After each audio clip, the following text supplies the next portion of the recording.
Hello friends, welcome to my channel sure education. आज मैं पर्यावरण अध्ययन का कुछ 15 एमसीक्यू क्वेश्चंस लेकर आई हूँ जो एग्ज़ाम की दृष्टि से बहुत महत्वपूर्ण है। हमारे सीटेट में, हमारे यूपी टेट में और हमारे सुपर टेट में ये बहुत महत्वपूर्ण है। ये वीडियो देखने से आपको 3 से 4 अंक ज़रूर मिलेगा।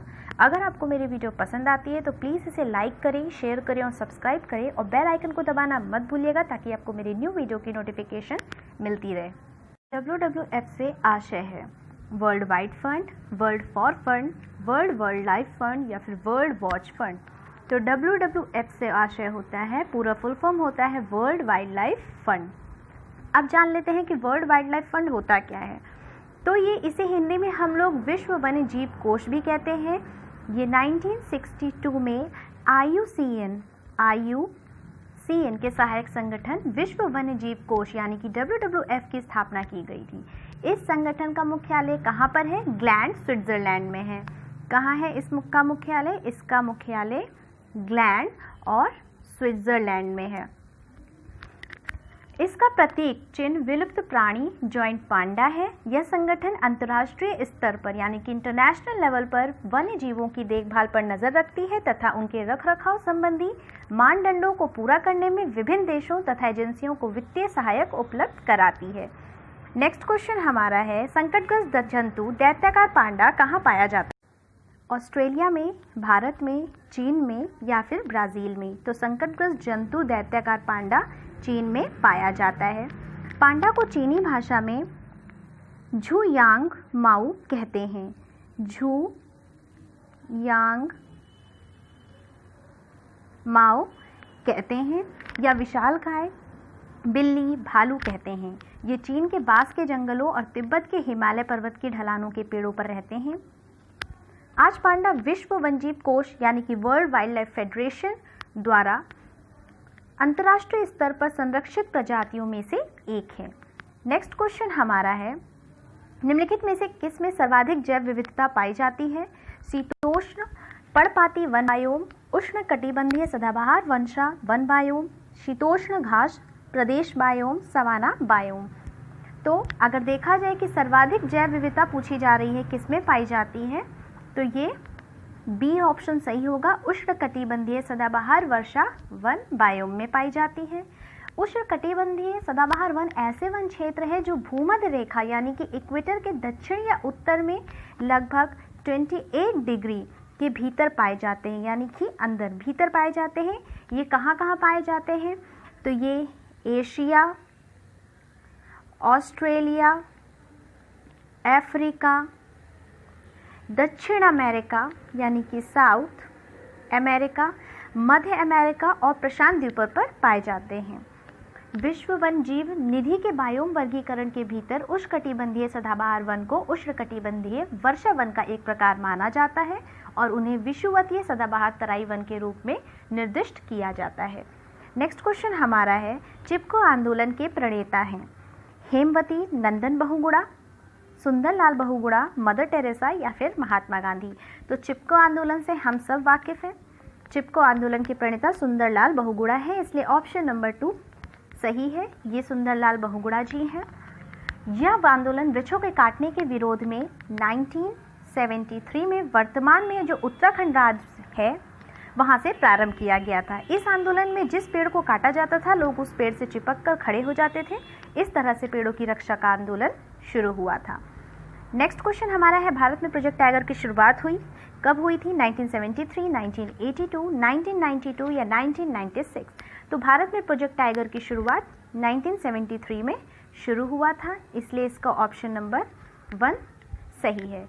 अब देखा जाए तो बाघों की घटती संख्या को रोकने तथा बाघों के संरक्षण के लिए भारत सरकार ने 1 अप्रैल 1973 को प्रोजेक्ट टाइगर की शुरुआत की थी। इस प्रोजेक्ट की शुरुआत जिम कॉर्बेट नेशनल पार्क जो कि उत्तराखंड में है वहाँ से की गई थी। नेक्स्ट क्वेश्चन हमारा है, किसी जगह के फ्लोरा और फौना सूचित करता है? किस चीज़ को सूचित करता है?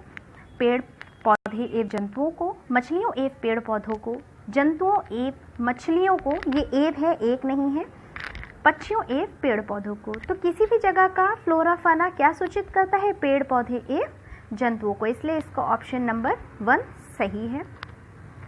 नेक्स्ट क्वेश्चन हमारा है, किसके नेतृत्व में चिपको आंदोलन को बल मिला था? मैं आपको पहले ही बता चुकी हूँ, इसका आंसर ये हो जाएगा चौथा, सुंदरलाल बहुगुणा जी के उसमें। कहाँ से इसकी शुरुआत हुई थी? तो उत्तराखंड राज्य से इसकी शुरुआत हुई थी। नेक्स्ट क्वेश्चन हमारा है, पर्यावरण को बचाने के लिए चिपको आंदोलन का संबंध किस राज्य से है? ये भी मैंने अभी बताया, उत्तराखंड राज्य से है। किसने शुरुआत की थी? तो सुंदर लाल बहुगुणा जी ने इसकी शुरुआत की थी। नेक्स्ट क्वेश्चन है, पारिस्थितिकी तंत्र एक प्राकृतिक अधिकारों का संरक्षण तथा उनके प्राकृतिक वातावरण में प्रजातियों का जीवाश्म, असम जनसंख्याओं का रखरखाव एवं प्रतिप्राप्ति के लिए प्रयुक्त पद है। क्रोट संरक्षण, स्वस्थानीय संरक्षण, अपस्थानीय संरक्षण या फिर परिधीय संरक्षण। तो इसका आंसर हो जाएगा आपका स्वस्थानीय संरक्षण। अब जान लेते हैं कि है क्या। इसके अंतर्गत राष्ट्रीय उद्यान, वन जीव अभ्यारण्य एवं जैव मंडल आरक्षित क्षेत्र आते हैं, जिसमें वनस्पतियों एवं जंतुओं को प्राकृतिक संरक्षण प्रदान किया जाता है। नेक्स्ट क्वेश्चन हमारा है, सामुद्रिक कच्छपों को जीवांत जीवाश्म कहा जाता है क्योंकि वह 150 मिलियन वर्षों से भी अधिक समय से पृथ्वी में उपस्थित हैं। भारतीय उपमहाद्वीप के जल भागों में पाए जाने वाले 5 प्रजातियों के समुद्री कच्छप में सबसे अधिक संख्या किसकी है? केनेप्स रिडले की, लागरहेड की, ऑलिव रिडले की या फिर फ्लैटबैक की? तो ऑप्शन नंबर 3 सही हो जाएगा, ऑलिव रिडले की। ये लगभग जो कछुओं का जीवन काल होता है वो लगभग 300 वर्ष का होता है। कितने वर्ष का? 300 वर्ष का। भारतीय उपमहाद्वीप में सबसे ज़्यादा ऑलिव रिडले प्रजाति के कछुओं की संख्या पाई जाती है। नेक्स्ट क्वेश्चन है, अंतर्राष्ट्रीय स्तर पर वन जीवों की सुरक्षा हेतु संस्था है? IUCN, UNICEF, IUPAC, WHO। तो अंतर्राष्ट्रीय स्तर पर वन जीवों की सुरक्षा हेतु संस्था IUCN होता है। IUCN की स्थापना कब हुई थी? 1948 में हुई थी। इसका हेडक्वार्टर कहाँ है? तो इसका हेडक्वार्टर मार्गस, स्विट्जरलैंड में है। अब कई बार क्वेश्चन ये पूछ लेता है कि IUCN का फुल फॉर्म क्या है, तो जान लेते हैं कि IUCN का फुल फॉर्म क्या है। IUCN का full form international union for conservation of nature. International union for conservation of nature इसका फुल फॉर्म है। इसकी स्थापना 1948 में हुई थी। इसका मुख्यालय मार्गस, स्विट्जरलैंड में है। नेक्स्ट क्वेश्चन है, संरक्षण या विनाश पुस्तक के लेखक कौन है? सरला बहन, वंदना शिव, जिम कॉर्बेट या रस्किन बॉन्ड?